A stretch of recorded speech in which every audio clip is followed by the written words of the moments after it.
Kazanmak, başarılı olmak insanın en keyif aldığı, hayatta en canlı hissettiği durumlardan biridir. Fakat biliyoruz ki yaşam deneyimlerimize kazandıklarımızın yanında her zaman kaybettiklerimiz de eşlik etmektedir. Çocuklar da yetişkinler gibi kazanmak, kendilerini başarılı hissetmek ister. Çünkü kazanmak onlar için gurur, mutluluk ve güven vericidir. Peki çocuğumuz bir oyunda kazanmanın bu doyum verici duygularından mahrum kalıp kaybetti diyelim. Bu sonucu sağlıklı bir yetişkin gibi olgunlukla karşılamasını beklemek çoğu zaman gerçekçi bir beklenti olmaz. Böyle durumlarda ise çocuklar öfkelenip ağlama nöbetlerine girebilir, arkadaşına küsebilir ya da oyunu yarıda bırakıp gidebilir. Tam da böyle zamanlarda yetişkinlerin dış dünyanın gerçeklikleri, ötekinin varlığı, sınırları ve kuralları noktasında yavaş yavaş uyanışa geçen ben merkeziyetçi dönemin sonlarında olan çocuğunun olumsuz duygularını anlamlandırması ve yaşamda kaybetmenin de onun varlığının anlamlı bir parçası olduğunu işlemeye başlaması gerekir.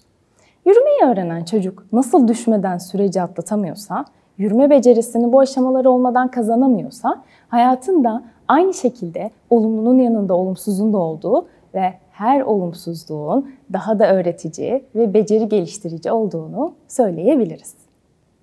Çocuklar da kazanmanın doyumuna ulaşırken, kaybetmenin de kabulü becerisine ulaşabildiklerinde, ileriki hayatlarında karşılaşabilecekleri zorluklarda daha esnek davranabilecek ve daha kolay çözümler üretebileceklerdir.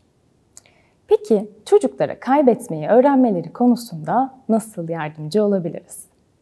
Öncelikle birlikte oynanan oyunlarda çocukların üzülmemesi, öfkelenmemesi için onun kazanmasına ortam sağlanan ve onun kazandığı bir senaryo oluşturulan bir durumda çocuğun kaybetmeyle yüzleşmesi gecikecektir.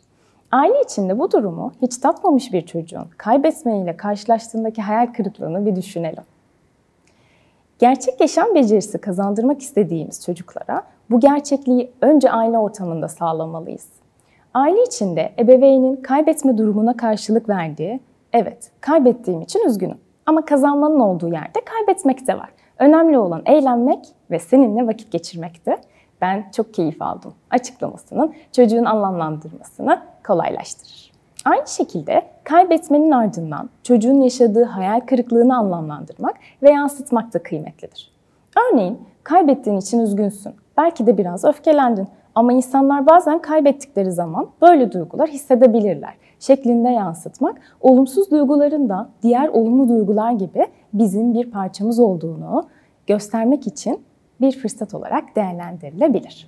Durumlara verilen bu yanıtlar ve tepkiler çocuğa doğru bir rol model olabilmek için ilk adım olacaktır. Aynı zamanda kaybetmeye verilen tepki kadar kazanmaya verilen tepki de önemlidir. Kazanmaya yönelik verilen aşırı yüksek tepki, heyecan, sevinç veya kaybeden kişiye yönelik örseleyici eylemler çocuğun kaybetmeyi kendi iyi oluşuna yönelik bir savunma olarak algılamasına ve bu nedenden dolayı da hiç kaybeden taraf olmak istememesine ortam sağlar. Bu yüzden kazanmaya yönelik makul ve abartıdan uzak tepkiler çocuğun kazandığı senaryodaki davranışına örneklik teşkil eder. Çocuklar kurallara ve sağlıklı sınırlara her ortamda ihtiyaç duyarlar. Çünkü tutarlı ve gerçekçi sınırlar içinde kendilerini güvenli bir alanda hissederler. Çocukların sağlıklı sınırlar karşısında duydukları bu güven hisleri, oyun alanlarında kuralların belirlenmesi, ardından bu kurallara bağlı kalınması şeklinde yapılabilir. Kazanmak adına kuralları esnetmemek, çocuğun da kendisini güvende hissetmesine olanak sağlar. Oyunu kaybeden çocuğun duygularını fark etmesi ve ifade edebiliyor olması kabulünü de kolaylaştıracaktır. Ek olarak yine ebeveynlerin çocuğun duygu durumunu anlamaya ve ihtiyaçlarını kapsamaya devam etmesi gereklidir. Örneğin performans kaygısı yaşamaması için oyunlarda kaybetmesini doğal karşılamak, sakinleştirmek için tamam sen kazandın ya da bir dahakine kesin sen kazanacaksın gibi gerçekçi olmayan tepkiler vermemeye özen göstermek, kaybetme duygusuyla yüzleşmesine yardımcı olacaktır.